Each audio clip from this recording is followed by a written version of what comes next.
মধ্যযুগের বাংলা সাহিত্যে কোন ধর্মপ্রচারকের প্রভাব অপরিসীম?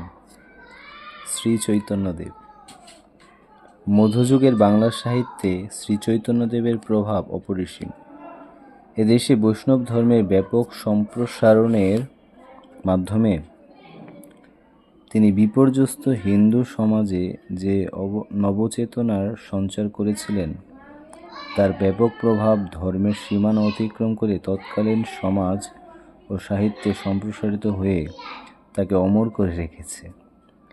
তাই তিনি কোনো গ্রন্থ রচনা না করলেও তাকে কেন্দ্র করে রচিত হয়েছে মধ্যযুগের বৈষ্ণব সাহিত্য।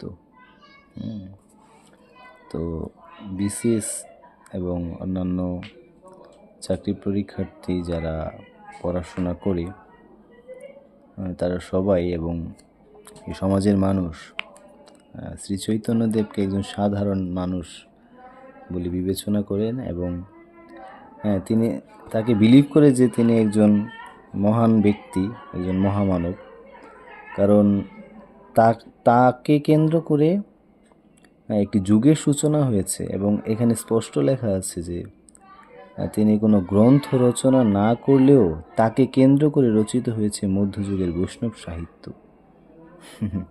কিন্তু মহাপ্রভুকে বলছে, ব্রজেন্দ্রনন্দন যেই শচীসূত হইল সেই বলরাম হইল নিতাই। দাপর যুগে যিনি ব্রজেন্দ্রনন্দন অর্থাৎ নন্দবাবার সন্তান ছিলেন, তিনি এই কলিযুগে শচীসূত অর্থাৎ শচীমায়ের সন্তান রূপে আবির্ভূত হয়েছেন। তো দাপর যুগে নন্দবাবার ছেলে কে ছিল? তিনি হচ্ছেন স্বয়ং কৃষ্ণ। আর এই কৃষ্ণ এই কলিযুগে চৈতন্য মহাপ্রভু রূপে আবির্ভূত হয়েছেন।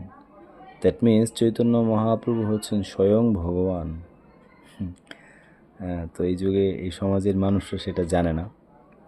যাক, সেটা আলাদা বিষয়। কিন্তু আমরা খুব হ্যাপি, কারণ গ্রন্থগুলির মধ্যে এখন বইয়ের মধ্যে আমরা চৈতন্য মহাপ্রভুর লীলা সম্পর্ক কিছুটা জানতে পারছি। হরে কৃষ্ণ।